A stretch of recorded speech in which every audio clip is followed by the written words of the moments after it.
আসসালামু আলাইকুম প্রিয় শিক্ষার্থী বন্ধুরা,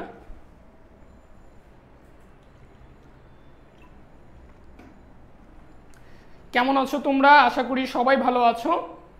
আজকের তোমাদের ইংলিশ ফার্স্ট পেপারের ফাইনাল সাজেশনে স্বাগতম। আজকের ক্লাসটা খুবই গুরুত্বপূর্ণ। আজকে আমরা ইংলিশ ফার্স্ট পেপারের বেশ ইম্পর্টেন্ট কিছু টপিকস নিয়ে আলোচনা করব। অর্থাৎ আমাদের লাস্ট ক্লাসে, গতকালকের ক্লাসে তোমাদেরকে প্রথম অংশের যে সাজেশন, সেই সাজেশনটা দেওয়া হয়েছিল। আজকে আমরা সেকেন্ড পার্টের যে সাজেশন, সেই সাজেশনটা নিয়ে আলোচনা করব এবং আশা করি আজকের ক্লাসটা করার পরে আগামীকালকে তোমরা যারা পরীক্ষা দিতে বসতে যাচ্ছ, যারা পরীক্ষা দিবে, সেখানে খুব ভালো করতে পারবে ইনশাআল্লাহ, এটা আমার দৃঢ় বিশ্বাস। এবং আজকে আমরা যে টপিকসগুলো আলোচনা করব, এই টপিকসগুলোর যে নিয়ম কানুনগুলো আছে, যে রুলসগুলো আছে, সেগুলো না জানার কারণে ম্যাক্সিমাম স্টুডেন্ট ভুল করে থাকে।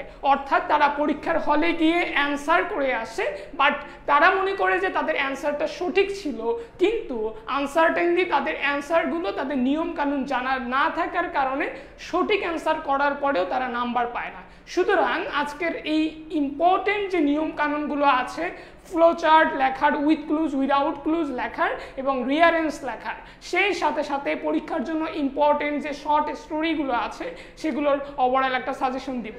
সুতরাং আমরা কথা না বাড়িয়ে আমাদের ক্লাসটা শুরু করব, যেহেতু আমাদের জন্য সময়টা খুবই সংকীর্ণ। রাত পোহালেই তোমাদের যেহেতু ইংরেজি পরীক্ষা, সুতরাং আশা করি শর্ট টাইমের মধ্যে আজকের এই ক্লাসটা মনোযোগ সহকারে করবে এবং তোমরা এর থেকে উপকৃত হবে। আমি অতিরিক্ত কোনো কথা বলবো না, সরাসরি আমরা আমাদের আলোচনায় চলে যাই। আজকে পড়ালেখার পক্ষ থেকে তোমাদের ইংলিশ ফার্স্ট পেপারের যে ফাইনাল সাজেশনের প্রথমেই ফার্স্ট পেপার থেকে ফ্লো চার্টের জন্য যে প্যাসেজটা আসবে, যেই প্যাসেজগুলো ফ্লো চার্টের জন্য গুরুত্বপূর্ণ, সেই প্যাসেজগুলো আমি এখানে ইনক্লুড করেছি। এখানে যেই টপিকসগুলো আছে সেগুলো থেকে আসবে, এছাড়াও যেই প্যাসেজগুলো আছে তোমাদের বইতে সেগুলো থেকেও আসতে পারে, বাট এখানের যে প্যাসেজগুলো আছে, এই প্যাসেজগুলো ফ্লো চার্টের জন্য গুরুত্বপূর্ণ। এখন নর্মালি আমরা যখন একটা প্যাসেজ পড়তেছি, প্যাসেজ থেকে আমরা এমসিকিউ, কোশ্চেন অ্যান্সার এটা তো করবই, এরপরে প্যাসেজ থেকে আমাদের সামারি লিখতে হবে, প্যাসেজ থেকে ফ্লো চার্ট সলভ করতে হবে। সুতরাং এই যে চারটা পার্টে প্যাসেজ থেকে প্রশ্ন আসে, যার জন্য প্যাসেজটা গুরুত্বপূর্ণ। ফার্স্ট অফ অল আমরা যদি ফ্লো চার্টের জন্য এখানে যে প্যাসেজগুলো আছে সেগুলোর দিকে যদি একটু খেয়াল করি, এটা তোমরা স্ক্রিনশট দিয়ে নিতে পারো এবং এর যে পিডিএফ ফাইলটা আছে, পিডিএফ ফাইলটা ক্লাস শেষে তোমাদেরকে পড়ালেখার পেজে আপলোড করে দেওয়া হবে। প্রথমত দেখো, অ্যাডোলেসেন্স নিয়ে যে প্যাসেজটা আছে ইউনিট 6-এর লিসেন টু, এটা ফ্লো চার্টের জন্য most important. Flow chart, MCQ এবং কোশ্চেন আনসার এটার জন্য গুরুত্বপূর্ণ। দেন আ মাদার ইন ম্যানভিল, এটাও গুরুত্বপূর্ণ ফ্লো চার্টের জন্য। ইকো ট্যুরিজম, এটাও গুরুত্বপূর্ণ, এটা আছে ইউনিট 11-এ লিসেন 3-তে আছে, এবং মাদার ইন মেনভিল আছে ইউনিট 5-এ লিসেন 3-তে। এরপরে ফ্যামিলি রিলেশনশিপস, এটা ইউনিট 5 লিসেন অনের অন্তর্ভুক্ত। দেন নিশাত মজুমদার, এটা আছে ইউনিট 4-এর লিসেন 5-এ। এরপরে আছে শেখ কামাল, এটা গুরুত্বপূর্ণ। I have a dream, Nelson ম্যান্ডেলার, এটা ইউনিট 3 লিসেন 3-তে আছে। সিভিল এনগেজমেন্ট, এটা খুব বেশি গুরুত্বপূর্ণ, ইউনিট 2 লিসেন 3-তে আছে। এরপরে হোয়াই এডুকেশন, এটা আছে ইউনিট 2 লিসেন অনে। এরপরে আছে Nelson Mandela from apartheid president, unit on lesson 2, এবং দ্য আনফরগেটেবল হিস্টোরি, এটা আছে ইউনিট অন লিসেন অনে। সুতরাং এখানের যে প্যাসেজগুলো আছে, টোটাল 11টা প্যাসেজ আছে। এই 11টা প্যাসেজ প্রত্যেকটাই তোমাদের ইংলিশ ফার্স্ট পেপারের MCQ, question answer and flow chart, এই 3টা পার্টের জন্য গুরুত্বপূর্ণ। আশা করি 3টা পার্টের জন্যই তোমাদের এটা কাজে দিবে। কিন্তু ফ্লো চার্টের জন্য আমরা জানি যে প্যাসেজ থেকে প্রশ্ন করাটা খুব বেশি সহজ, অর্থাৎ আমাদের কাছে মনে হয় যে প্যাসেজের মধ্যেই পুরো অ্যান্সারটা দেয়া আছে, যার জন্য এখানে আমাদের অনেক বেশি কমপ্লিকেশন ফেস করতে হয় না। সুতরাং ফ্লো চার্ট অ্যান্সার করার যে নিয়মটা আছে, সেই নিয়মগুলো যদি আমরা জেনে নিই, তাহলেই কিন্তু আমাদের জন্য অ্যান্সার করাটা সহজ হয়ে যাবে। সুতরাং আমি তোমাদেরকে ফ্লো চার্ট লেখার যে নিয়মটা আছে বা ফ্লো চার্ট লেখার যে রুলস, সেই রুলসগুলো দিয়ে আমি তোমাদেরকে এখন বলে দেব।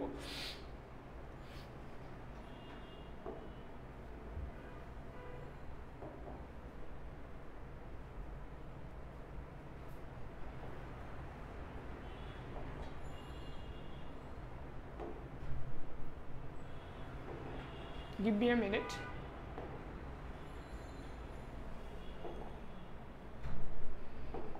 Okay. তাহলে আমরা যদি দেখি প্রথমত হচ্ছে ফ্লো চার্ট নিয়ে যে নিয়মগুলো আছে, তোমরা ফ্লো চার্ট অ্যান্সার করার সময় যে বিষয়গুলো খেয়াল রাখবে এটা একটু দেখো। ফ্লো চার্ট লেখার ক্ষেত্রে প্রথমত হচ্ছে গিয়ে তোমার উপরে যে টাইটেলটা দেয়া থাকবে, অর্থাৎ যে কোশ্চেনটা দেয়া থাকবে সেই কোশ্চেনের দিকে তোমাদেরকে প্রথমত একটু খেয়াল করতে হবে। এখানে তোমরা যেখানে খেয়াল করবে সেটা হচ্ছে একেবারে প্রশ্ন যেখানে থাকবে সেখানে শোয়িং অর মেনশনিং এর পরে ফ্লো চার্টের সাবজেক্ট থাকবে, অর্থাৎ ফ্লো চার্ট কোন সাবজেক্টের উপরে লিখতে হবে, কোনো একটা প্যাসেজ থেকে কোন টপিকসের উপরে লিখতে হবে, এটা কোন জায়গায় দেয়া থাকবে।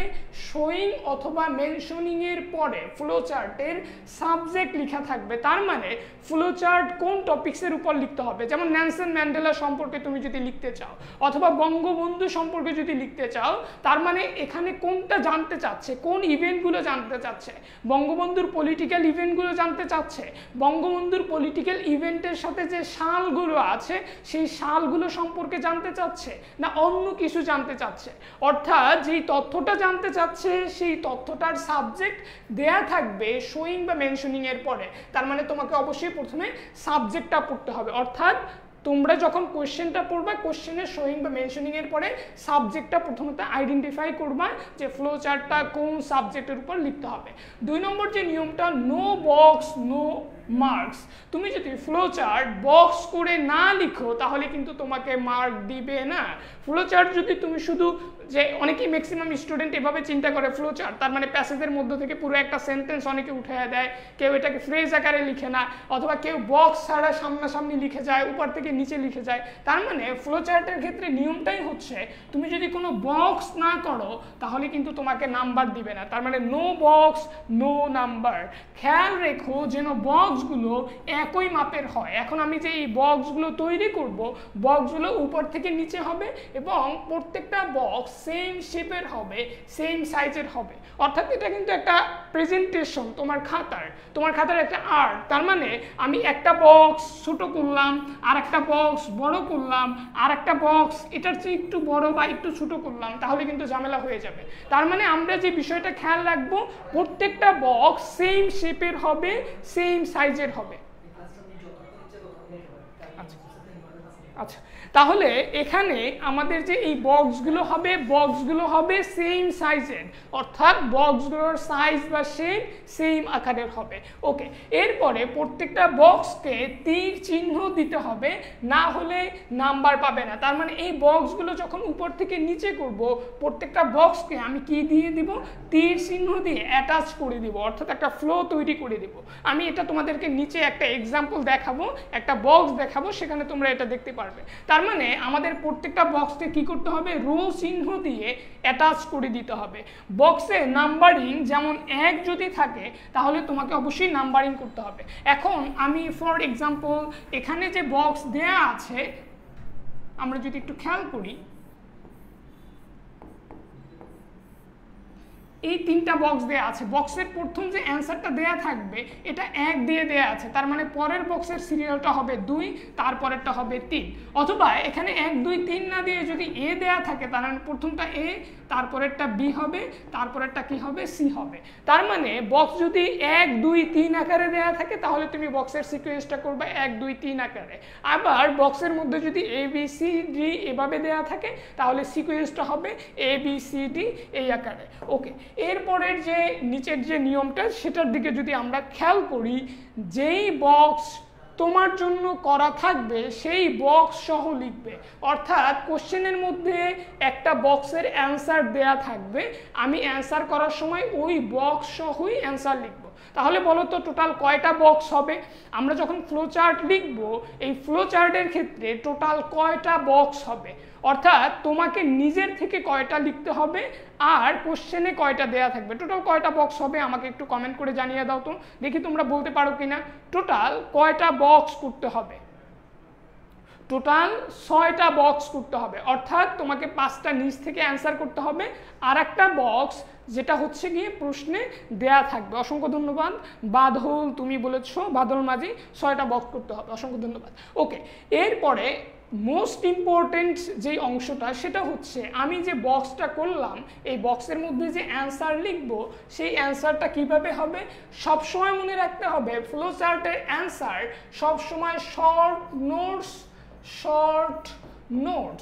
NOTES শর্ট নোটস অথবা ফ্রেজ আকারে হবে, শর্ট নোটস অথবা ফ্রেজ আকারে হবে। এখন তোমাদের অনেকের কাছেই প্রশ্ন হচ্ছে যে শর্ট নোটস জিনিসটা কি অথবা ফ্রেজ জিনিসটা কি। যেহেতু তোমরা পরীক্ষার আগের মুহূর্তে চলে আসো, আশা করি ম্যাক্সিমামই তোমরা জানো যে ফ্রেজ কি। ফ্রেজ হচ্ছে কোনো একটা সেন্টেন্স যখন আমরা লিখব, অর্থাৎ কোনো একটা নোটস যখন আমরা লিখব, এই নোটসের মধ্যে কোনো সাবজেক্ট থাকবে না। কি থাকবে না? সাবজেক্ট থাকবে না এবং ফাইনাইট ভার্ব থাকবে না। সাবজেক্ট প্লাস ফাইনাইট ভার্ব থাকবে না, তবে কি থাকতে পারে? নন ফাইনাইট ভার্বগুলো থাকতে পারে। নন ফাইনাইট ভার্বগুলো কি? Infinitive, participle, জিরান্ড। অর্থাৎ কোনো একটা ফ্রেজ ইনফিনিটিভ দিয়ে শুরু হতে পারে, পার্টিসিপল দিয়ে শুরু হতে পারে, অথবা জিরান্ড দিয়ে শুরু হতে পারে, অথবা নর্মালি একটা ফ্রেজ শুরু হতে পারে যে ফ্রেজটা আর্টিকেল দিয়ে শুরু হতে পারে। কি দ্বারা শুরু হতে পারে? আর্টিকেল দিয়ে শুরু হতে পারে। অর্থাৎ একটা ফ্রেজ যে ফ্রেজের মধ্যে কোনো সাবজেক্ট থাকবে না এবং এই ফ্রেজটা হবে শর্ট। যেমন আমরা যদি বলি আ ব্রেভ বয়, একটা সাহসী বালক, আ ব্রেভ বয়, এই যে বললাম আ ব্রেভ বয়, এটা কিন্তু একটা ফ্রেজ আকারে আছে। কেন ফ্রেজ আকারে আছে? কারণ এখানে কয়টা শব্দ? 3টে শব্দ, বাট এটার মধ্যে কোনো কি নেই? ভার্ব নেই। তার মানে আমরা ফ্লো চার্ট যখন অ্যান্সার করব, ফ্লো চার্টগুলো অবশ্যই ফ্রেজ আকারে লিখব। ফ্রেজ কিভাবে তৈরি হয় এটার দিকে যদি আমরা একটু খেয়াল করি, ফ্রেজ আমরা 6 ভাবে তৈরি করতে পারি। এক্ষেত্রে তোমরা একটা বিষয় খেয়াল রাখবে, বক্সের মধ্যে অর্থাৎ তোমার প্রশ্নের মধ্যে যেই অ্যান্সারটা দেয়া আছে সেই অ্যান্সারটা যেই স্ট্রাকচারে দেয়া থাকবে, বাকি 5টা ফ্রেজ অর্থাৎ 5টা ফ্লো চার্টের অ্যান্সার সেম স্ট্রাকচারে লিখতে হবে। যেমন প্রথম যে প্রশ্নটা দেয়া আছে বক্সের মধ্যে, ওটা ধরো ফর এক্সাম্পল ভার্বের আইএনজি দিয়ে দেয়া আছে, যেমন গোয়িং টু কলেজ, COLLEGE। তার মানে এই স্ট্রাকচারটা কিভাবে তৈরি হয়েছে? ভার্বের আইএনজি দ্বারা তৈরি হয়েছে, অর্থাৎ প্রথমেই শুরু হয়েছে ভার্বের আইএনজি দ্বারা। তার মানে এরপরে বি নাম্বার যেটা আমি লিখব সেটাও কি দ্বারা শুরু হবে? সেটাও শুরু হবে ভার্বের আইএনজি দ্বারা। আবার সি নাম্বারে যেটা লিখবো সেটাও কি দ্বারা শুরু হবে? সেটাও শুরু হবে ভার্বের আইএনজি দ্বারা।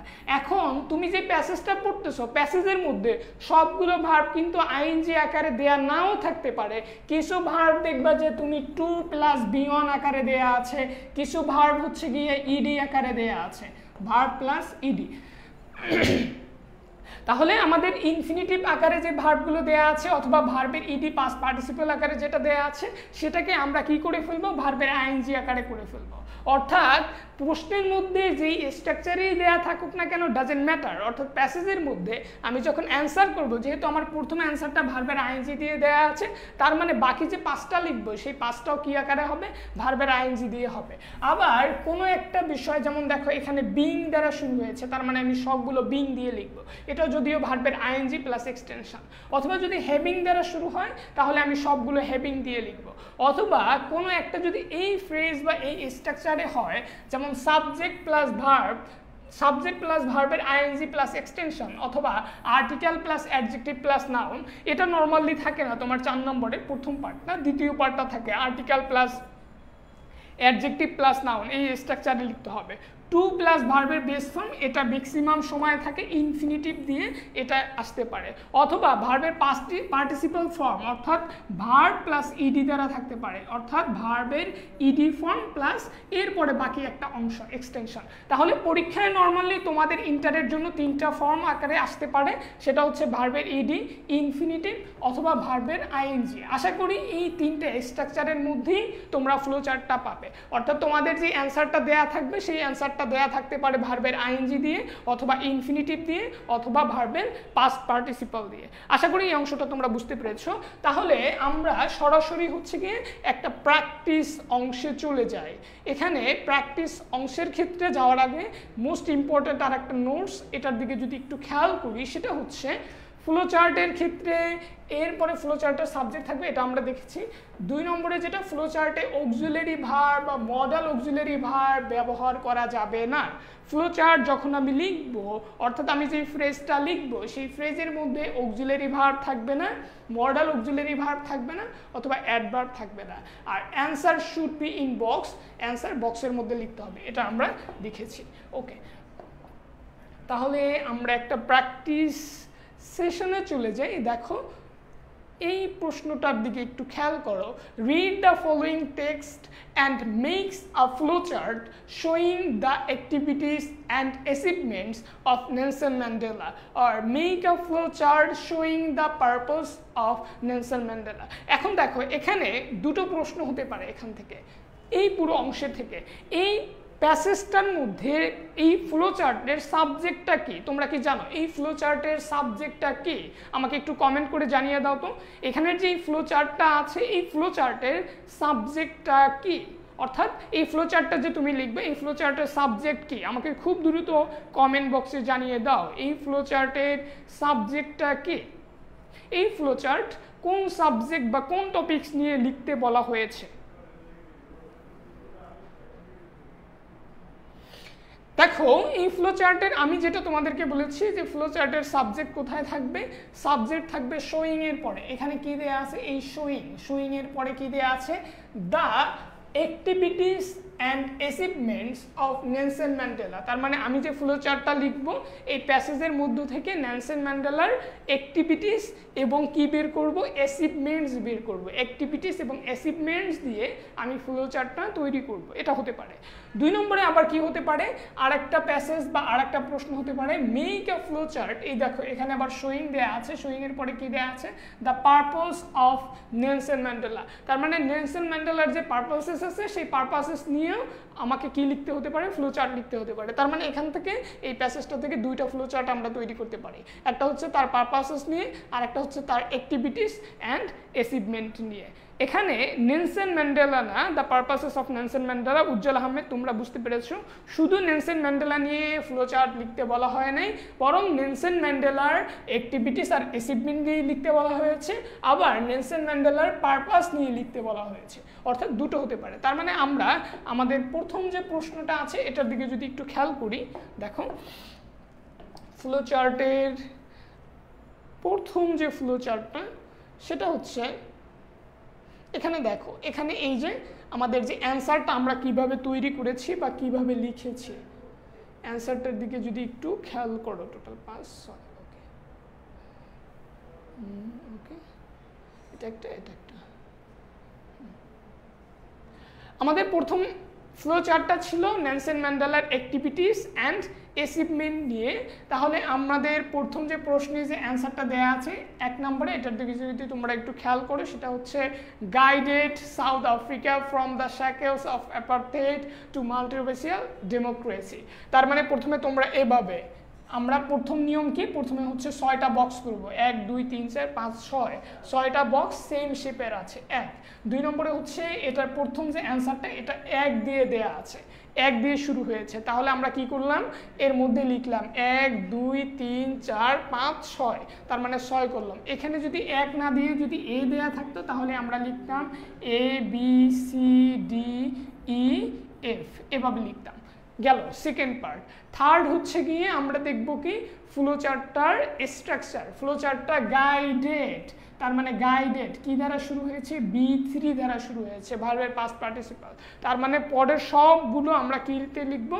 ভার্বের পাস্ট পার্টিসিপালের ফর্মে লিখবো। তাহলে এবং এখানে আরেকটা বিষয় আমি বলতে ভুলে গেছি, সেটা হচ্ছে দেখো প্রত্যেকটা বক্স কি দ্বারা যুক্ত আছে? প্রত্যেকটা বক্স এই যে রো চিহ্ন দ্বারা যুক্ত আছে। তার মানে এটাকে আমরা রো চিহ্ন দ্বারা কি করে দিলাম? যুক্ত করে দিলাম। এখন আমরা যেটা করব সেটা হচ্ছে অ্যান্সারটা নিব প্যাসেজের মধ্য থেকে। প্রথমটা guided South Africa from the shackles of apartheid, এটা ছিল তার একটা অ্যাক্টিভিটিস। সেকেন্ড অ্যাক্টিভিটিস কি? সেকেন্ড অ্যাক্টিভিটিসটা যদি তোমরা একটু প্যাসেজের মধ্যে দেখো, এই যে এখানে যদি দেখি নেলসন ম্যান্ডেলা, আমরা যদি অ্যাক্টিভিটিসগুলো খুঁজে বের করি, Nelson Mandela guided South Africa from the shackles of apartheid to multiracial democracy, পুরোটা লিখতে হচ্ছে না, শ্যাকেলস অফ অ্যাপারথেইড এই পর্যন্ত লিখলেই হয়ে যাচ্ছে, এটা তার একটা পারপাস ছিল। এখানে দেখো আমরা কিন্তু এই নেলসন ম্যান্ডেলা এই যে সাবজেক্টটাকে কিন্তু বাদ দিয়ে দিয়েছি, অর্থাৎ B3 থেকে এরপরে হচ্ছে গিয়ে পরবর্তী অংশটুকু নিয়েছি। সেকেন্ড হচ্ছে গিয়ে as an icon of peace and reconciliation who came to embody the struggle of for justice around the world, তার মানে এই যে স্ট্রাগল, এখানে এই যে স্ট্রাগল দেয়া আছে, তার মানে struggled অথবা fought, struggled for justice around the world, এটা ছিল তার সেকেন্ড অ্যাক্টিভিটিস। থার্ড অ্যাক্টিভিটিস কি?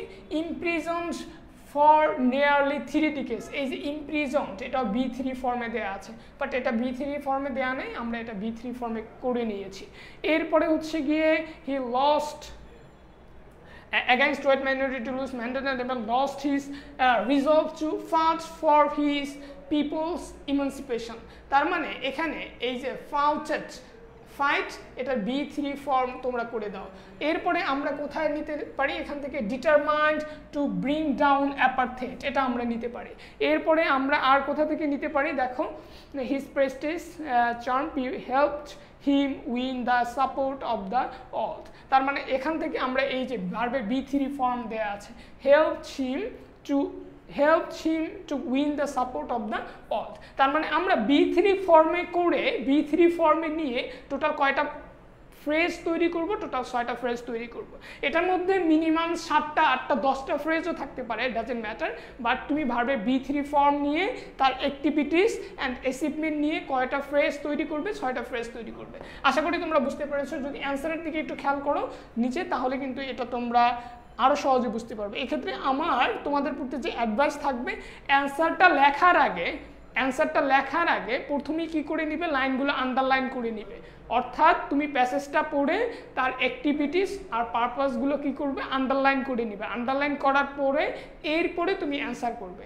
আগেই যে একটা পাইছো একটাই যে লিখতে যাবে, বিষয়টা এমন না, বরং যেটা পাইছো এটাকে আন্ডারলাইন করছো, এরপরে সেকেন্ডটা পাইছো এটাকে আন্ডারলাইন করছো, থার্ডটা পাইছো আন্ডারলাইন করছো, এবার 6টা হবে, অর্থাৎ 5টা পাবা, এরপরে আন্ডারলাইন করা শেষ, এরপরে সেম স্ট্রাকচারে লিখে ফেলবা। ওকে, দেখো এখানে যে অ্যান্সারগুলো আছে, then fought for justice around the world, imprisoned B3 ফর্মে দেয়া আছে, advocated for human dignity এটা ফ্রেজ আকারে দেয়া আছে, B3 ফর্মে দেয়া আছে, awarded নোবেল পিস প্রাইজ শান্তিতে নোবেল পুরস্কার পেয়েছে, তার মানে এটা তার একটা achievements, and elected as the first black president এটাও ভার্বের কোন ফর্মে দেয়া আছে? B3 ফর্মে দেয়া আছে। সবগুলো B3 ফর্মে দেয়া আছে, সবগুলো ফ্রেজ আকারে দেয়া আছে। এবং আর একটা বিষয় খেয়াল রাখবে, ওখানের যেই সেন্টেন্সের B3 ফর্মটা নিছো ওই সেন্টেন্সটা যে পুরোটা উঠিয়ে দিতে হবে বিষয়টা এমন না, বরং যতটুকু ওই সেন্টেন্সের অংশ, অর্থাৎ যতটুকু উদ্দেশ্য ওই ফ্রেজটা দ্বারা কি মিন করে, একটা পূর্ণাঙ্গ অর্থবোধক ফ্রেজ তৈরি করতে হবে। তুমি ওই মানে প্রশ্নে অনেকে B3 ফর্ম থেকে শুরু করে একেবারে ফুল স্টপ পর্যন্ত লিখে দেবে, বিষয়টা যেমন এমনটা না হয়, অথবা B3 ফর্ম থেকে শুরু করে আমি একটুখানি লিখলাম, বিষয়টা যাতে এমনটা না হয়, অর্থাৎ একটা মিনিংফুল ফ্রেজ তৈরি করে এরপরে লিখতে হবে। কোশ্চেনে দাগ দিতে দেয় না, কোশ্চেনে দাগ দিতে অবশ্যই দিবে। এক্ষেত্রে তোমরা যে কাজটা করবে সেটা হচ্ছে পেন্সিল নিয়ে যাবে, পেন্সিল দিয়ে দাগ দিবে, যদি টিচার ঝামেলা করে পেন্সিল দিয়ে আবার মুছে ফেলবে, অর্থাৎ ইরেজার দিয়ে মুছে ফেলবে। আগে পরে কি লেখা যাবে? আগে পড়তে হবে পরে লিখতে হবে, আগে পড়তে হবে পরে লিখতে হবে। তাহলে আমরা আশা করি ফ্লো চার্টের যে নিয়মটা এটা তোমরা বুঝতে পেরেছো। ফ্লো চার্ট নিয়ে তোমাদের আর কোনো ঝামেলা আছে কি না? যদি ঝামেলা থেকে থাকে তাহলে আমাকে একটু কমেন্ট করে জানাও। সেকেন্ড যেই অংশটা আছে দেখো, এটাও সেম স্ট্রাকচারে, এখানে টোটাল 6টা দেয়া আছে। এই দেখো এটা কি দ্বারা শুরু হয়েছে? ইনফিনিটিভ দ্বারা শুরু হয়েছে, তার মানে আমরা সবগুলো কি দিয়ে লিখলাম? একেবারে 6টা ইনফিনিটিভ দিয়ে লিখেছি। To establish multiracial democracy, Nelson Mandela work for to establish multiracial democracy, to establish justice around the world, তিনি এস্টাবলিশ করার জন্য কাজ করেছেন, টু এস্টাবলিশ হিউম্যান ডিগনিটি এস্টাবলিশের জন্য কাজ করেছেন, to establish democratic and free society, to live together with harmony, to enjoy equal opportunity. তার মানে এই যে এখানে সবগুলো কী দ্বারা শুরু হয়েছে, সবগুলো ইনফিনিটিভ দ্বারা শুরু হয়েছে। এবং এগুলো আমরা কি নিয়ে লিখেছি, এটার উদ্দেশ্য কী ছিল, the purpose of Nelson Mandela. এই যে আমাদের মনে আছে আমরা সেকেন্ড যে ফ্লো চার্টের যে সেকেন্ড যে সাবজেক্টটা দেখেছি, the purpose, showing the purpose of Nelson Mandela. তার মানে এইগুলো সব নেলসন ম্যান্ডেলার পারপাস ছিল। Establish multiracial democracy, establish justice around the world, establish human dignity, establish democratic and free society, live together with harmony and to enjoy equal opportunity। আশা করি এই অংশটা তোমরা বুঝতে পেরেছো। তাহলে ফ্লো চার্ট নিয়ে তোমাদের আশা করি কোনো ঝামেলা থাকবে না। ফ্লো চার্টের যে নিয়মগুলো আছে সেই নিয়মগুলো অবশ্যই ফলো করবে। নো বক্স নো মার্কস, অবশ্যই বক্স করতে হবে, বক্সগুলোকে রো আকারে সাজাই দিতে হবে এবং বক্সের মধ্যে নাম্বারিং করতে হবে।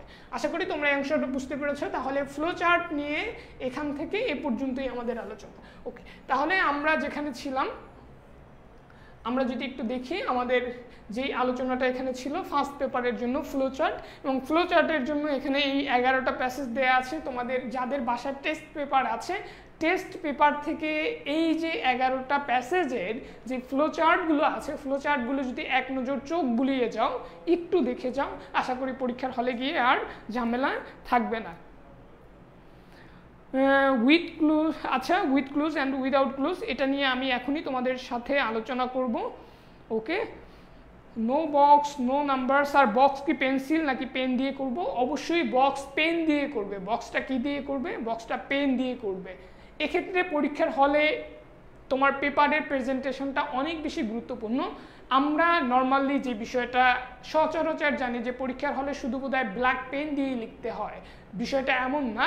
পরীক্ষার হলে তুমি ব্ল্যাক পেনের সাথে সাথে ব্লু পেনও ইউজ করতে পারো, black and blue, but red colour কখনো ইউজ করা যাবে না। রেড কালার, পিঙ্ক কালার, অথবা হচ্ছে গিয়ে তোমার অন্য যে কালারগুলো আছে রেড, পিঙ্কের সাথে সাথে আবার তোমার আরও যে রেডগুলো আছে খয়েরি কালার যেটাকে বলে, এগুলো ব্যবহার করা যাবে না। বরং তুমি কি ব্যবহার করবে? Black colour and blue colour. তোমার বক্সগুলো ব্লু কালার দিয়ে হতে পারে, অ্যান্সার টু দ্য কোশ্চেন মানে অ্যান্সার টু দ্য কোশ্চেন মানে 3, 4, 5 এরকম হতে পারে, অথবা বক্সগুলো ব্লু কালার দিয়ে হতে পারে, মধ্যে লেখাটা কী কালার দিয়ে হতে পারে? ব্ল্যাক কালার দিয়ে হতে পারে। আশা করি এই অংশটা বুঝতে পেরেছো। অথবা তোমরা যখন কোনো কোট লিখতে যাবা, কোটেশন লিখতে যাবা, সেই কোটেশনগুলো ব্লু কালার ব্যবহার করে লিখতে পারো। ওকে, আশা করি এই অংশটা তোমরা বুঝতে পেরেছো। কলম দিয়ে দিলে 0 দিবে না, কলম দিয়ে দেওয়া যাবে, কলম দিয়ে দিলে 0 দিবে, এই বিষয়টা কোনোভাবেই এরকম না। কারণ তোমাদের এটা প্র্যাকটিক্যাল এক্সাম না, প্র্যাকটিক্যাল খাতা না, এটা হচ্ছে গিয়ে কলম দিয়ে লেখারই খাতা। সুতরাং এখানে তুমি যদি পেন্সিল দিয়ে লেখো তাহলে কোনো সমস্যা হবে না। এবং সাইড দেন এসএস নিব। ওকে, এসএস নিতে পারো, প্লাস হচ্ছে গিয়ে আমি তোমাদের এই ফাইলটা ক্লাস শেষে গ্রুপে, অর্থাৎ পড়ালেখার যে মেইন গ্রুপ আছে সেখানে তোমরা এটা পেয়ে যাবে। ওকে, তোমাদের যদি এটার এসএস নেওয়া হয়ে থাকে তাহলে আমরা আমাদের সেকেন্ড টপিক্সটা নিয়ে আলোচনা করি। Cloze test with clues without clues, most important.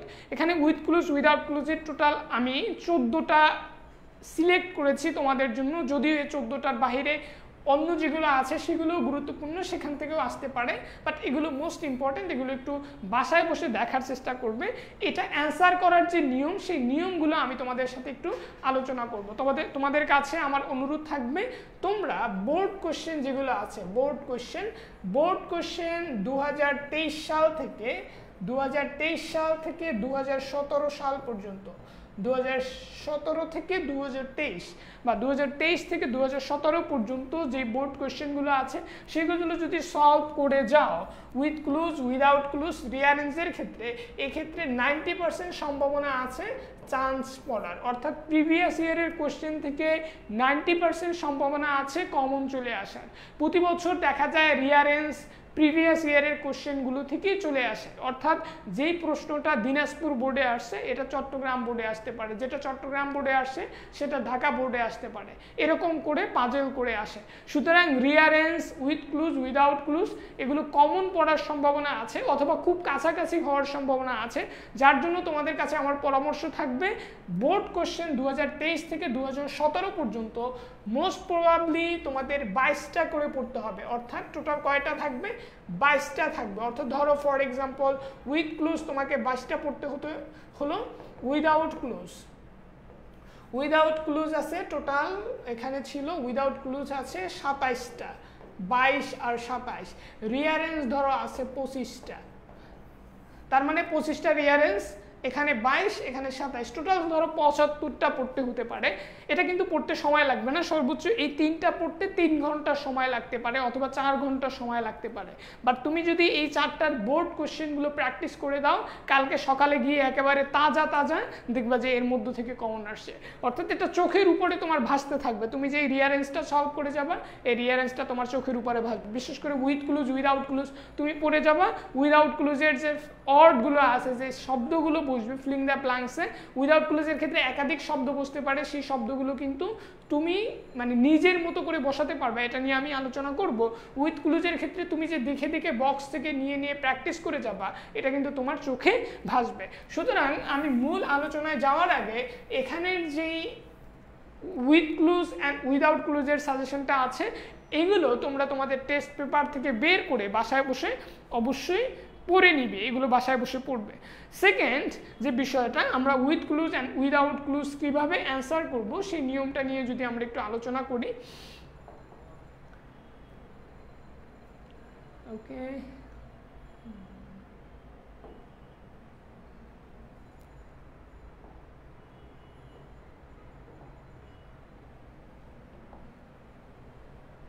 with clues and without clues,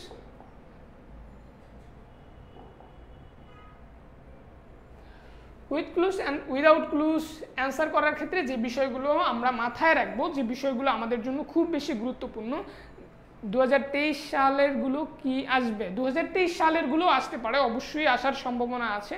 2023ও repeat হতে পারে, 2023 সালের যে প্রশ্নগুলো আছে সেগুলো রিপিট হতে পারে।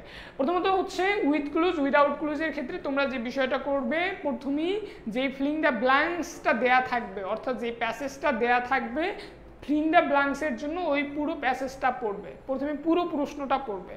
অর্থাৎ উইথ ক্লুজের ক্ষেত্রে প্রথমে উপরে যে বক্সের যে শব্দগুলো দেয়া আছে ওই শব্দগুলো 2 বার পড়বে, এরপর পুরো প্যাসেজটা মিনিমাম 2 বার পড়বে, পারলে একটু শব্দ করে, হালকা শব্দ করে পড়বে, অথবা যদি শব্দ করে না পড়তে পারো মনে মনে পড়বে।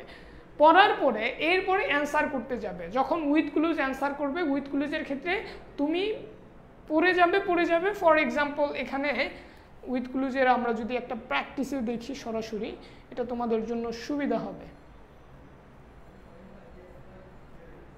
এখানে প্র্যাকটিসটা নাই, প্র্যাকটিস শিটটা এখানে নাই, সরি। ওকে, উইদাউট ক্লুজের,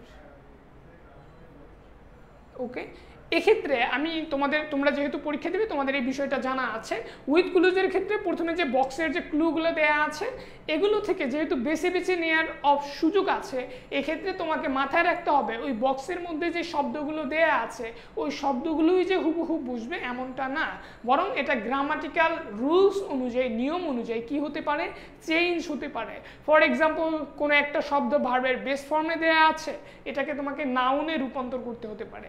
এটা নাউনে দেয়া আছে, এটা তোমার অ্যাডজেক্টিভে রূপান্তর করতে হতে পারে।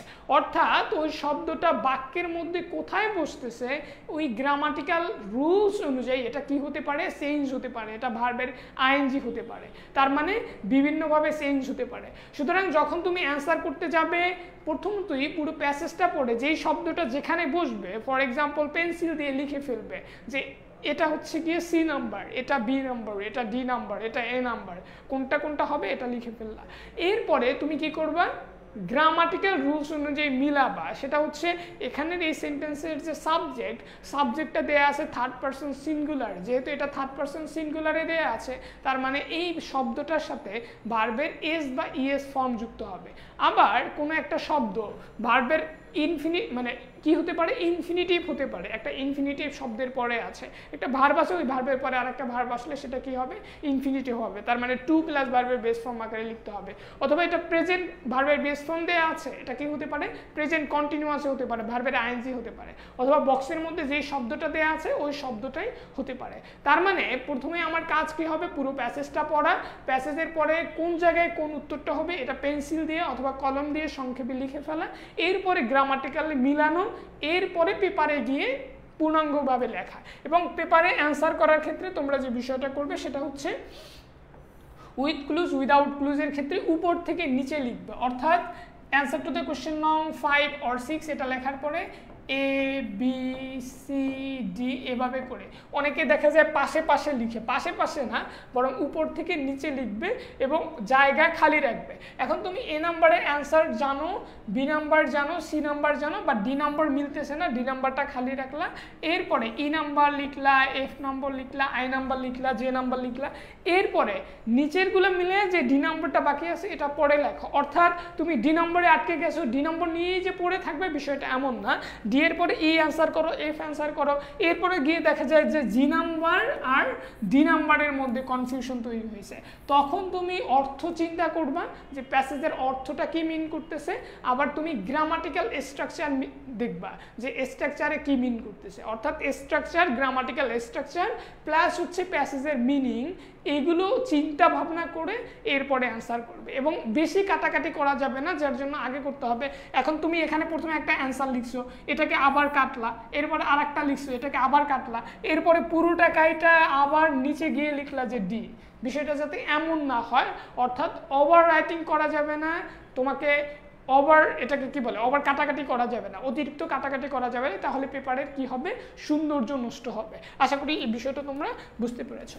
তাহলে আমরা গ্রামাটিক্যাল যে নিয়মগুলো খেয়াল করব সেই বিষয়গুলো নিয়ে মূলত আমরা এখন আলোচনা করব। আমি একেবারে বেসিক যে অংশটুকু সেটুকু আলোচনা করেছি।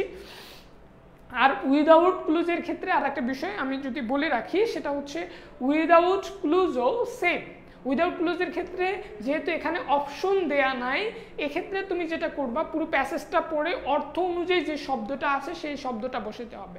এখন উইদাউট ক্লুজের ক্ষেত্রে মাল্টিপল অ্যান্সার হতে পারে, একজনে বললো গ্রেট, আরেকজনে বললো এক্সিলেন্ট, আরেকজনে বললো হিউজ, তিনটাই অ্যান্সার হতে পারে। তার মানে তুমি গ্রেট লিখলেও হবে, তোমার এক ফ্রেন্ড ও হিউজ লিখছে আরটাও হবে, আরেকজনে লার্জ লিখছে তারটাও হতে পারে। অর্থাৎ উইদাউট ক্লোজের ক্ষেত্রে একটা প্রশ্নের উত্তর একাধিক হতে পারে। সুতরাং তোমার কাছে যেটা লজিক্যাল মনে হবে, তোমার কাছে গ্রামাটিক্যালি যেটা অ্যাপ্রোপ্রিয়েট মনে হবে, প্যাসেজের অর্থের সাথে যেই শব্দটা যাবে সেই শব্দটা বসাবে। এক্ষেত্রে অবশ্যই তোমাকে গ্রামাটিক্যাল নিয়মটা খেয়াল রাখতে হবে যে আমি যে শব্দটা বসাচ্ছি সেই শব্দটা কি অ্যাডজেক্টিভ হবে, নাউন হবে না ভার্ব হবে। এই বিষয়টা খেয়াল রাখলে তাহলে আশা করি তোমাদের উইদাউট ক্লোজের ক্ষেত্রে ঝামেলা হবে না। তাহলে গ্রামাটিক্যাল নিয়মগুলো কি, গ্রামাটিক্যাল নিয়মগুলোর দিকে যদি আমরা একটু খেয়াল করি, সেটা হচ্ছে আমরা যেই গ্রামাটিক্যাল নিয়মগুলোর ক্ষেত্রে খেয়াল করব বা মাথায় রাখবো,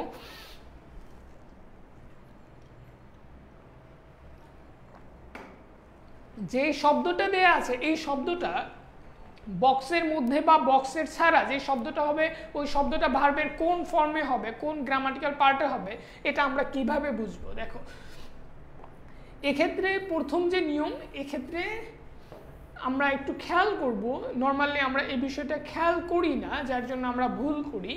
যেসব ক্ষেত্রে ভার্বের বেস ফর্ম বসে, অর্থাৎ কোনো একটা বক্সের মধ্যে ভার্বের বেস ফর্ম দেওয়া আছে এবং বেস ফর্মই থেকে যাবে, অর্থাৎ বিয়ন্ড ফর্মই হবে কোন কোন ক্ষেত্রে, অর্থাৎ কোনো সেন্টেন্সে ফিলিং দ্য ব্ল্যাঙ্কসটা আছে মডাল অক্সিলারির পরে। মডাল অক্সিলারিগুলো কোনগুলো, can, could, may, might, shall, should, will, would, need, must, dare, had better, would rather, no sooner, had, তারপরে would sooner, don't, doesn't, didn't, cannot, but, could not, but, am to, is to, are to, was to, were to, have to, has to, had to, out to, used to, then হচ্ছে bare infinitive, let, make, see, behold, was, hear, beat, feel, et cetera শব্দের পরে যখন কোনো verb আসবে সেই ভার্বের কোন form হবে, সেই ভার্বের বেস ফর্ম হবে। এখন এখানে এতগুলো শব্দ দেখে তোমার মাথা ঘুরাইতে পারে যে ভাই এতগুলো শব্দ কিভাবে মনে রাখবো। এটা মনে রাখার একেবারে সহজ যে টেকনিক বা নিয়ম সেটা হচ্ছে এই পাশের বক্সটা দেখো, টু ডু ভার্বের পরে ভার্বের কোন ফর্ম বসে? বেস ফর্ম বসে। টু ডু ভার্ব কোনগুলো? টু ডু ভার্ব হচ্ছে do did does. Do did ডাজের পরে ভার্বের সবসময় কোন ফর্ম বসাবা? বেস ফর্ম বসাবা। টু হ্যাভ বা বি ভার্ব, টু হ্যাভ অথবা বি ভার্বের পরে যদি কি থাকে? টু থাকে। যেমন আমি বললাম হ্যাভ টু, অথবা বললাম হ্যাজ টু। অথবা বি ভার্ব কোনগুলো? বি ভার্ব হচ্ছে am, is, are, was, were. Am to, is to, are to, was to, were to. অথবা modal auxiliary, modal verb. Modal ভার্বের পরে ভার্বের কোন ফর্ম বসবে? বেস ফর্ম বসবে। মডাল অক্সিলারি যেগুলো আছে। আবার let's, make, behold, better etcetera, এগুলোর পরে ভার্বের কোন ফর্ম বসে? বেস ফর্ম বসে। আশা করি এই অংশটা বুঝতে পেরেছো। মিনিং আচ্ছা, ওয়াসিম আকরাম বলেছো মিনিং বের করতে গেলে সবগুলো যায়। মিনিং তো অবশ্যই বের করতে হবে, অর্থাৎ প্যাসেজের মিনিংটা বুঝতে হবে। মিনিং বুঝে স্ট্রাকচার অনুযায়ী বসাইতে হবে। প্রথমে মিনিং দেখতে হবে, এরপরে গ্রামাটিক্যাল নিয়ম দেখতে হবে। প্যাসেজটা কি বোঝাচ্ছে এটা যদি তুমি না বুঝো, উইদাউট ক্লুজ কখনই অ্যান্সার করা সম্ভব না। পুরো সেন্টেন্সের অর্থ বুঝে এরপরে অ্যান্সার করতে হবে। ওকে ভাইয়া, সামারি নিয়ে কিছু বলেন প্লিজ। আচ্ছা, সামারি নিয়ে গতকালকে স্যার আলোচনা করেছে, তারপরে আমি যদি একটু সামারি নিয়ে বলি। সামারির ক্ষেত্রে সামারিটা হবে প্যাসেজের 1/3, 3 ভাগের 1 ভাগ। অনেকে যেটা করে, সামারি লিখতে গিয়ে সামারিতে যেহেতু নাম্বার বেশি 10 মার্ক, তার মানে সে চিন্তা করে সামারি যেহেতু এটা বড় নাম্বার, সুতরাং বড় করে লিখতে হবে। প্যাসেজের অর্থাৎ পেজের শুরু থেকে শেষ করে একেবারে শেষ পর্যন্ত সামারিটা লিখে দেয়। অথবা সামারি লেখার ক্ষেত্রে কিছু স্টুডেন্ট কি করে, প্যাসেজের প্রথম দিয়ে 2-3 লাইন নেয়, মধ্য থেকে 2-3 লাইন নেয়, লাস্টে থেকে 2-3 লাইন নেয়, নিয়ে মোটামুটি সামারি একটা লিখে ফেলে। এটা কিন্তু সামারির নিয়ম না। সামারি লেখার নিয়ম হচ্ছে প্রথমে পুরো প্যাসেজটা 2 থেকে 3 বার পড়তে হবে, প্যাসেজটা বুঝতে হবে কি নিয়ে আলোচনা করছে। এরপরে ওই প্যাসেজের কি ওয়ার্ডস অর্থাৎ কি ভার্ব, মূল ভার্ব কোনগুলো, এগুলো আন্ডারলাইন করে ফেলা। আন্ডারলাইন করার পরে ওই প্যাসেজের শব্দগুলো নিয়ে নিজের মতো করে সেন্টেন্স তৈরি করা। অর্থাৎ প্যাসেজের যে সেন্টেন্সটা দেয়া আছে, এটা দেয়া আছে কমপ্লেক্স সেন্টেন্স অথবা কম্পাউন্ড সেন্টেন্সে, তুমি এটাকে সিম্পল সেন্টেন্সে লিখলা। অথবা প্যাসেজের যেগুলো দেয়া আছে এগুলো দেয়া আছে সিম্পল সেন্টেন্সে, বরং তুমি এই সিম্পল সেন্টেন্সগুলো নিয়ে একটা কমপ্লেক্স সেন্টেন্স তৈরি করলা অথবা কম্পাউন্ড সেন্টেন্স তৈরি করলা। অর্থাৎ নিজের মতো করে সেন্টেন্স লিখবা। সবসময় সাবজেক্টের দিকে খেয়াল রাখবা, ভার্বের দিকে খেয়াল রাখবা, ভার্বের এস বা ইএস ফর্ম যেগুলো আছে এগুলোর দিকে খেয়াল করবা, সিঙ্গুলার প্লুরালের দিকে, এবং নিজের মতো করে প্যাসেজের 1/3 লিখবা। অর্থাৎ প্যাসেজটা যদি 12 লাইনের হয়, তোমার সামারিটা হবে 3 লাইনের। 12 লাইনের হলে 3×4=12, তার মানে কয় লাইনের হবে? 4×4=8, 4 লাইনের হবে। অর্থাৎ আমি 4 লাইনের সামারি লিখবো। এই ক্ষেত্রে আমার পরামর্শ থাকবে যে সামারিটা হবে তোমার যে পেজটা থাকবে সেই পেজের 1/3 চেয়ে একটু বেশি। অর্থাৎ পেজটাকে যদি 3 ভাগ করো, 3 ভাগ করার পরে যে প্রথম যে ভাগটা আছে প্রথম ভাগের চেয়ে একটু বেশি, অর্থাৎ অর্ধেকের চেয়ে একটু কম আর 3 ভাগের চেয়ে একটু বেশি যদি লেখো, আশা করি, এবং যদি মূল কথাটুকু যদি তুমি এই প্যাসেজের মধ্যে বুঝিয়ে দিতে পারো, তাহলেই ইনশাল্লাহ আশা করি ফুল নাম্বার পাওয়া যাবে। এই বিষয়টা তোমরা খেয়াল রাখবে। ওকে, এরপরে যদি আমরা সকালে পরীক্ষা ভাইয়া সামারি, ওকে অবশ্যই সকালে পরীক্ষা। এরপরে আমরা এখানে যে বিষয়টা দেখলাম সেটা হচ্ছে গেল আমরা ভার্বের বেস ফর্ম কোথায় ব্যবহার করব। এখানে অনেকগুলো এক্সাম্পল দেওয়া আছে, এক্সাম্পলগুলো আমরা না দেখি।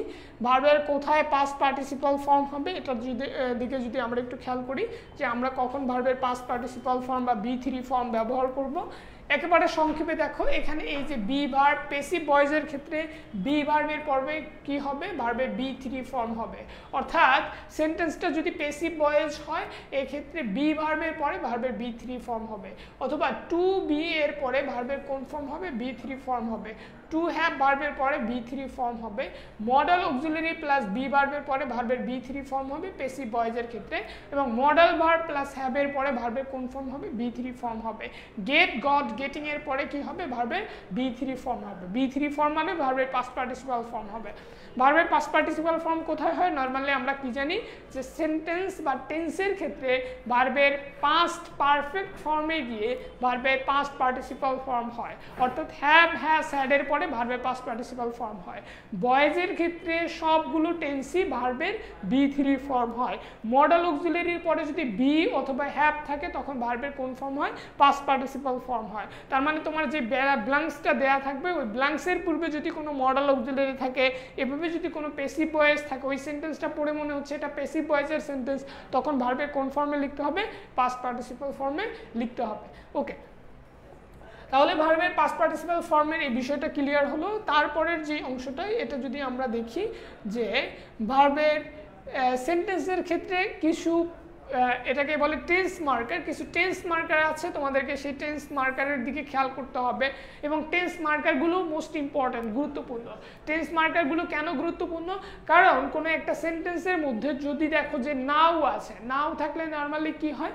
নাও থাকলে ওই সেন্টেন্সটা নর্মালি প্রেজেন্ট কন্টিনিউয়াস টেন্স হয়, now, at this time, at this moment. আবার কোনো সেন্টেন্সের মধ্যে অলরেডি আছে, লেটলি আছে, রিসেন্টলি আছে, এটা থাকলে ওই সেন্টেন্সটা কোন ধরনের সেন্টেন্স হবে? প্রেজেন্ট পারফেক্ট টেন্স হবে। তার মানে এই বিষয়টা তোমাদের খেয়াল রাখতে হবে। নর্মালি প্রেজেন্ট পারফেক্ট বা ভার্বে B3 ফর্ম কোথা হয়? কোনো সেন্টেন্সের মধ্যে just, just now, already, ever, yet, lately, recently, so long, সাস, a long time, so far, before, in the meantime, immediately, contextually, etc. যদি থাকে তখন ওই সেন্টেন্সটা কোন টেন্স হবে? প্রেজেন্ট পারফেক্ট টেন্স হবে। অর্থাৎ হ্যাভ, হ্যাজের পরে ভার্বের কোন ফর্ম বসে? ভার্বের পাস্ট পার্টিসিপাল ফর্ম বসে। তার মানে এই অংশটা আশা করি তোমরা বুঝতে পেরেছো। তার মানে সেন্টেন্সের ক্ষেত্রে এই টেন্স মার্কারগুলো অবশ্যই তোমাদেরকে কি করতে হবে? খেয়াল রাখতে হবে। এবং ভার্বের সিঙ্গুলার এবং প্লুরালের যে বিষয়টা এটা তোমাদেরকে মাথায় রাখতে হবে। কেননা তুমি যেই সেন্টেন্সই লিখতে যাও, এটা যখন তুমি কমপ্লিটিং স্টোরি লিখবা, তুমি গ্রাফ লিখবা, তুমি সামারি লিখবা, সেন্টেন্সের যে আমি যে সাবজেক্টটা নিলাম এই সাবজেক্টটাকে সিঙ্গুলার না প্লুরাল এটা তোমাকে বুঝতে হবে।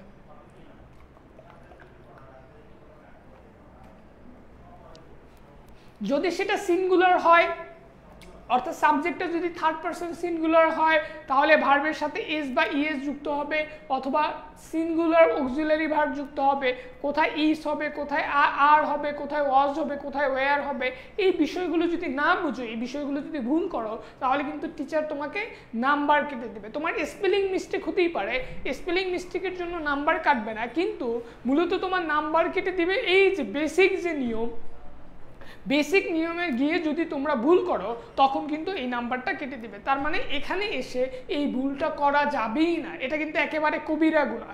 ইংলিশে লেখার ক্ষেত্রে অর্থাৎ ফ্রি হ্যান্ড রাইটিংয়ের ক্ষেত্রে যদি তুমি কোনো কিছুকে কবিরা গুনাহ হিসেবে কাউন্ট করো সেটা হচ্ছে ভার্বের সিঙ্গুলার প্লুরাল ফর্মে গিয়ে ভুল করা, সাবজেক্টের সিঙ্গুলার প্লুরাল ফর্মে গিয়ে ভুল করা। ওকে, তাহলে এখানে সিঙ্গুলার প্লুরাল ফর্মের ক্ষেত্রে আমরা যদি একটু দেখি এখানে যে নিয়মটা লেখা আছে সেটা হচ্ছে proper noun, common noun, collective noun, material noun, abstract noun, uncountable নাউনের পরে ভার্বটি সবসময় কি হয়? সিঙ্গুলার হয়।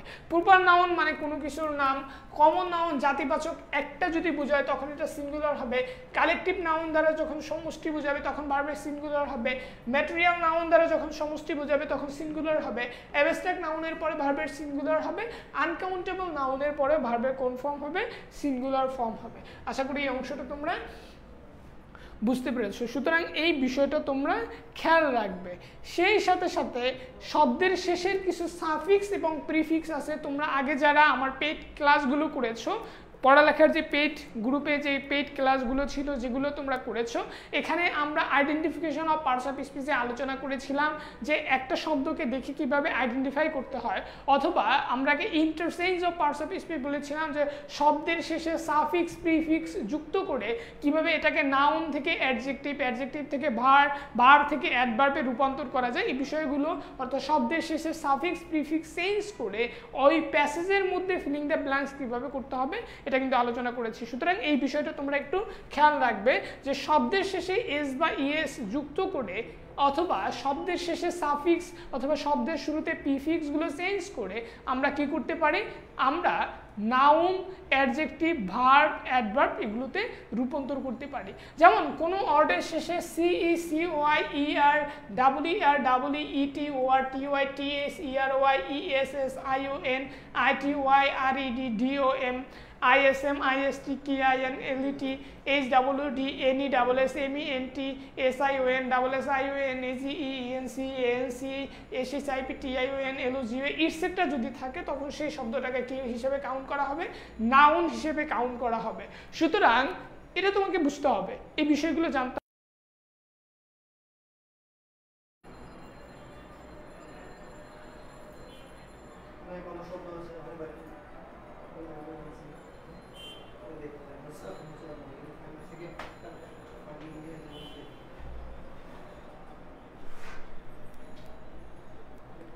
তাহলে প্রিয় শিক্ষার্থী বন্ধুরা, আমরা যেখানে ছিলাম রিয়ারেন্সের জন্য যেই পার্টটা নিয়ে আলোচনা করতেছিলাম সেটা হচ্ছে রিয়ারেন্সে তোমরা যে বিষয়টা খেয়াল রাখবে, রিয়ারেন্স নর্মালি দুই ধরনের হয়। একটা হচ্ছে ট্রেডিশনাল যে স্টোরিগুলো আছে, ট্রেডিশনাল যে গল্পগুলো আছে সেই গল্পগুলো থেকেই মূলত রিয়ারেন্স এসে থাকে। আবার রিয়ারেন্সের ক্ষেত্রে মাঝে মাঝে এক্সেপশনাল কিছু স্টোরি, সেখান থেকে আবার রিয়ারেন্সগুলো আসে। সুতরাং এখানে আমি যে রিয়ারেন্সগুলো তোমাদের জন্য সিলেক্ট করেছি, এই রিয়ারেন্সগুলো তোমরা একটু খেয়াল করবে, বাসায় বসে পড়বে। এই রিয়ারেন্সগুলো একাধিকবার বিভিন্ন এক্সামে এসেছে। সুতরাং এই রিয়ারেন্সগুলো তোমরা কি করবে, বাসায় বসে একটু ভালো করে দেখবে। Haji Mohammad Mohsin, king Solomon, Dhaka metro rail, Khanjahan Ali, Socrates, Nobel prize and Alfred Bernhard Nobel, the astrologer and the king, Rabindranath Thakur, the applicants and the sultan Kazi Nazrul Islam, Sheikh Saadi, then হচ্ছে গিয়ে Buddha and the poor woman, Nelson Mandela, the teacher and student. সুতরাং এখানের যেই রিয়ারেন্সগুলো আছে সেই রিয়ারেন্সগুলোর দিকে তোমরা কি করবে, একটু খেয়াল রাখবে। অর্থাৎ এখানের এই রিয়ারেন্সগুলো তোমরা বাসায় বসে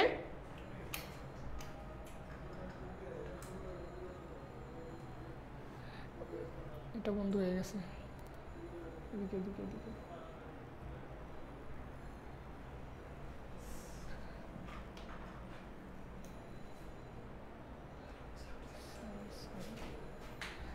সরি।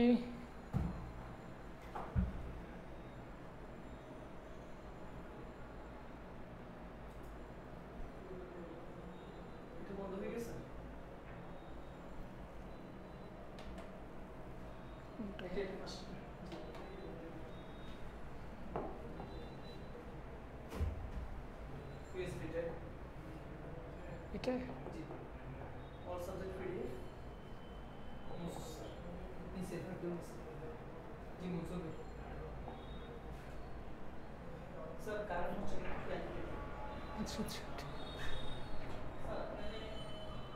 তাহলে সরি, আন্তরিকভাবে দুঃখিত। রিয়ারেঞ্জের জন্য যে বিষয়টি নিয়ে আলোচনা করতেছিলাম, রিয়ারেঞ্জের ক্ষেত্রে তোমরা এইখানের যে রিয়ারেঞ্জগুলো আছে সকল বোর্ডের জন্যই এগুলো গুরুত্বপূর্ণ। এই রিয়ারেঞ্জগুলো দেখে যাবে, এই রিয়ারেঞ্জগুলো একাধিকবার রিপিট হয়েছে।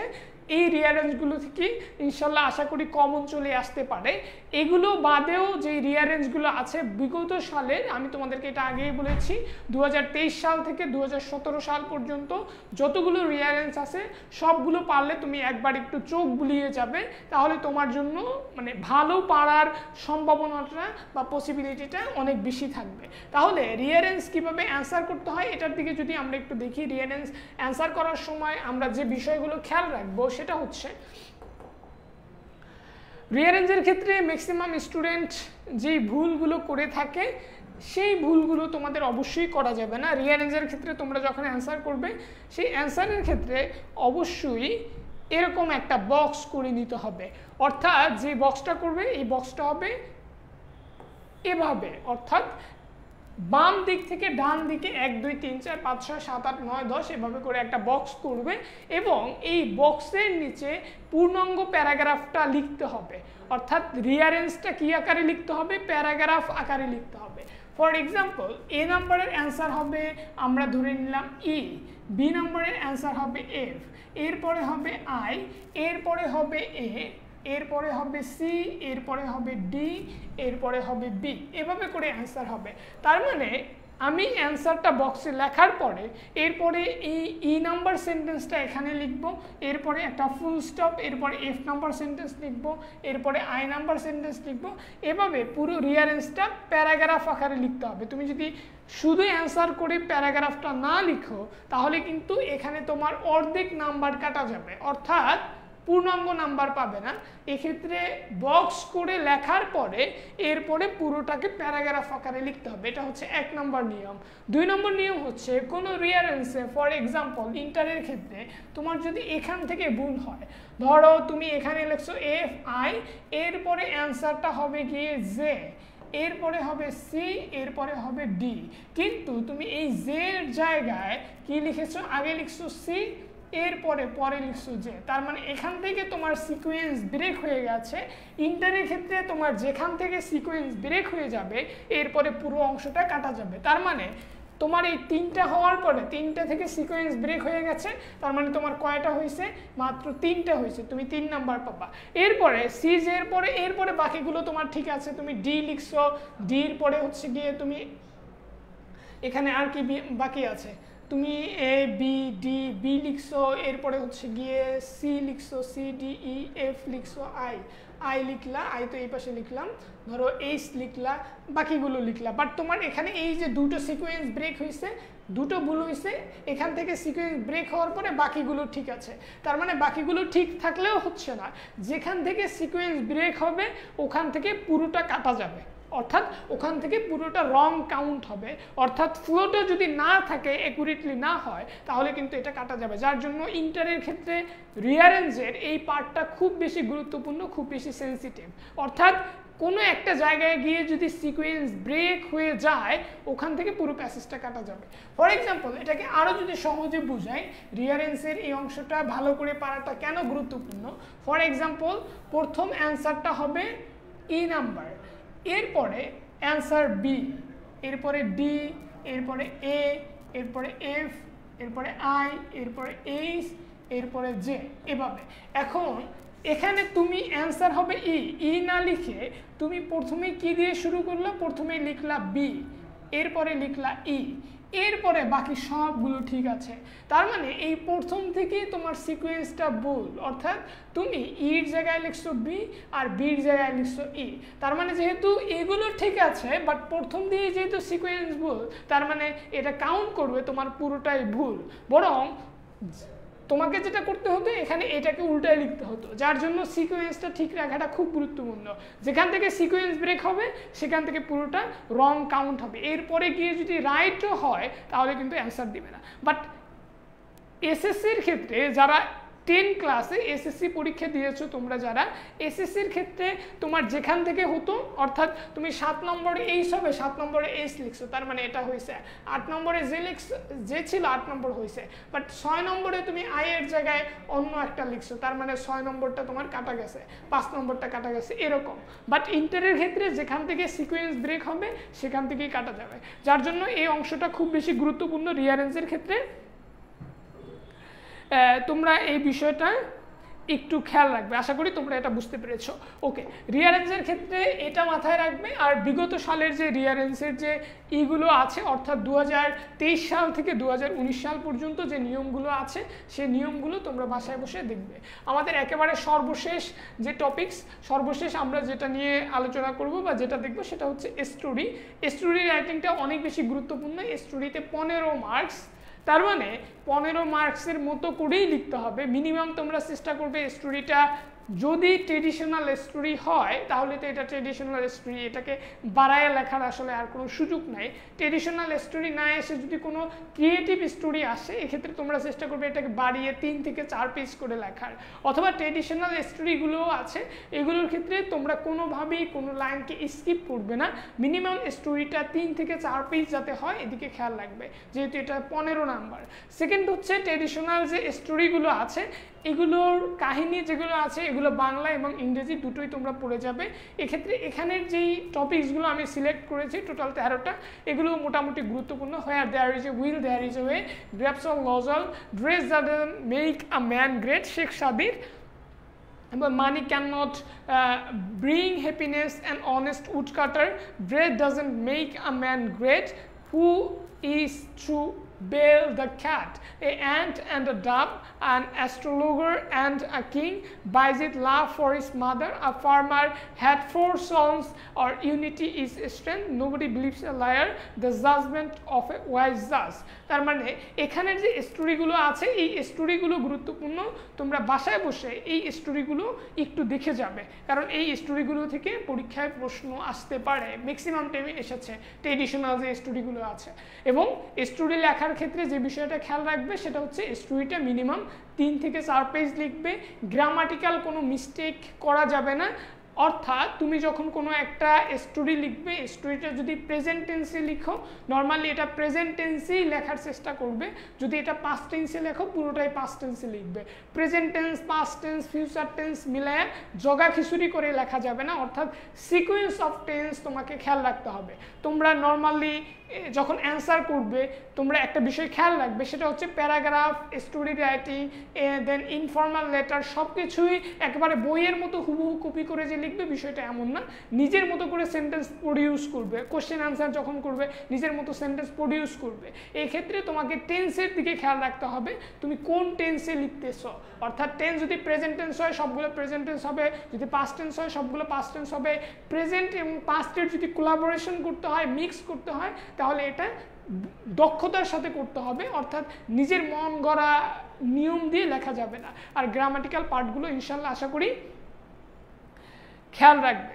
তাহলে আজকে আমরা যতটুকু আলোচনা করেছি এটাই ছিল আমাদের আজকের আলোচনা। স্টোরি রাইটিংয়ের যে সাজেশন, এটা হচ্ছে স্টোরি রাইটিংয়ের জন্য। এরপরে আমরা রিয়ারেঞ্জের জন্য কিছু রিয়ারেঞ্জ তোমাদেরকে সিলেক্ট করে দিয়েছি, এগুলো বাসায় বসে ইনশাল্লাহ পড়বে। এরপরে cloze test, with clues, without clues, এটার ক্ষেত্রেও আমরা কিছু টপিকস আলোচনা করেছি যেগুলো ইম্পর্টেন্ট, এবং ফ্লো চার্টের জন্য এই নিয়ম সহ আলোচনা করেছি। এবং আমাদের এই পিডিএফ ফাইলটা তোমাদের পড়ালেখার পেজই ক্লাস শেষের সাথে সাথে আপলোড করে দেওয়া হবে। এটা তোমরা একটু খেয়াল করবে। ট্রেডিশনাল স্টোরি কি বানায় লিখতে পারবো? ট্রেডিশনাল স্টোরি বানায় লিখতে পারবা, কিন্তু গল্প তো অন্যদিকে চলে গেলে তাহলে আর হবে না। ট্রেডিশনাল স্টোরি যেই স্টোরিটা আছে ওই স্টোরির একটা মরাল আছে, ওই মরাল অনুযায়ী এটা যেতে হবে। এবং আরেকটা বিষয় খেয়াল রাখবে, ট্রেডিশনাল স্টোরি অথবা নর্মাল স্টোরি সবগুলোর ক্ষেত্রে মরাল অফ দ্য স্টোরি কি এটা তোমাকে লিখতে হবে, একটা সেন্টেন্স অথবা 2টা সেন্টেন্সে। এই প্যাসেজ বা এই কাহিনীটা পড়ে তুমি কি শিখলে এটা তোমাকে অবশ্যই লিখতে হবে। আশা করি তোমরা বুঝতে পেরেছো। তাহলে আজকের ক্লাসটা আমরা এখানেই শেষ করব। তোমাদের সবাইকে অসংখ্য ধন্যবাদ মনোযোগ সহকারে ক্লাস করার জন্য। এবং তোমাদের হাতে যেহেতু সময় খুবই কম, এখন থেকে একেবারে আগামীকাল ভোর 8:30 পর্যন্ত, এখন রাত 8:30 থেকে ভোর 8:30 পর্যন্ত যেই সময়টুকু পাচ্ছ, ঘুমানোর সময়টুকু ছাড়া বাকি পূর্ণাঙ্গ সময়টা তোমরা কাজে লাগাবে। সবগুলো টপিকস একটু ভালো করে রিভিশন দিবে, 100 মার্কে পূর্ণাঙ্গ অ্যান্সার করবে, খাতাটাকে সুন্দর এবং পরিপাটি রাখবে। এবং বিশেষ করে তোমরা চেষ্টা করবে ব্লু পেন ইউজ করার জন্য, অ্যান্সার, কোশ্চেন এগুলো লেখার জন্য, যতটুকু ABCD answer to the question নং প্লাস মার্জিন এগুলো একটু সুন্দর করে দেওয়ার চেষ্টা করবে। এবং কিছু কিছু বিষয়ের ক্ষেত্রে তোমরা খাতায় এবং কোয়েশ্চেনে পেন্সিল ব্যবহার করবে। সবাই ভালো থাকবে, সুস্থ থাকবে, এবং আগামীকালকের পরীক্ষা যাতে তোমাদের ভালো হয় সেই শুভকামনা, সেই দোয়া তোমাদের জন্য। আজকের ক্লাস এ পর্যন্তই। আসসালামু আলাইকুম ওয়া রাহমাতুল্লাহ।